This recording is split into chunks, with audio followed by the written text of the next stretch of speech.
Vertical farming, a revolutionary concept that is challenging conventional agriculture and promising a sustainable pathway to bolster food security and reduce the environmental impacts, is rapidly gaining momentum worldwide. The evolution of vertical farming is primarily a response to accelerating population growth and urbanization, coupled with escalating concerns about food scarcity, land shortage, water crisis, and climate change. Emerging out of the wisdom of the past, the roots of vertical farming can be traced back to ancient civilizations such as the Hanging Gardens of Babylon and the terraced farming in Incas and Asia.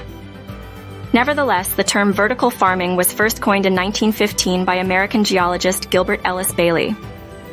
The contemporary model of vertical farming that we see today, however, was proposed by Dr. Dixon Despommier, a professor at Columbia University, in 1999.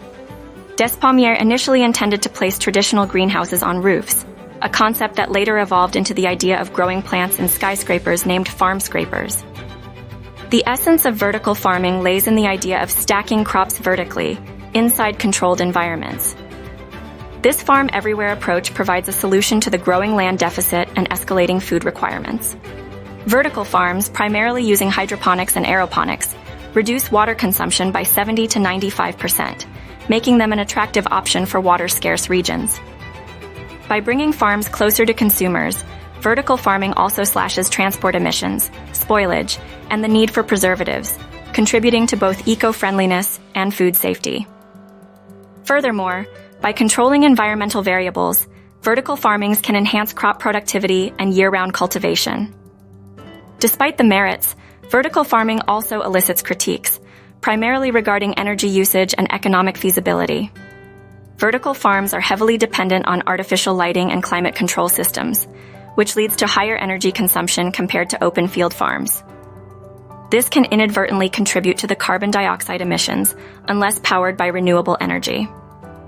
From a market viability perspective, the higher setup and operational cost can translate to expensive produce, restricting the accessibility of these farms mainly to urban affluent consumers.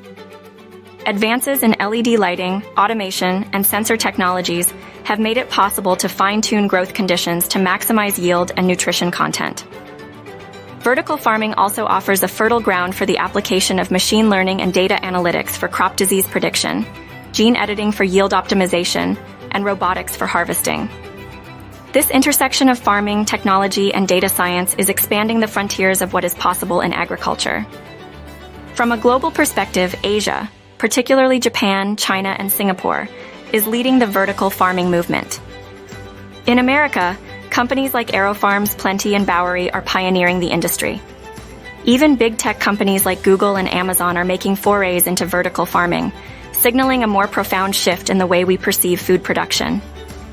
Vertical farming, with its promise to revolutionize farming practices and delivering fresh, organic, and local produce, is gaining widespread acceptance. However, the road to mainstream adoption is not without challenges. High energy costs, potential disease spread in closed environments, and limited crop diversity are some of the hurdles that the sector needs to overcome. Notwithstanding these challenges, vertical farming holds the enormous potential to redefine the agricultural landscape. While there is no silver bullet for the multifaceted problem of food security and sustainability, urban vertical farming can undoubtedly be a vital piece of the puzzle. It aims to merge ecological responsibility with technological ingenuity to create a more resilient and sustainable food system. As the technology matures and costs fall, vertical farming might not just be an alternative to traditional agriculture, it could be the future of it.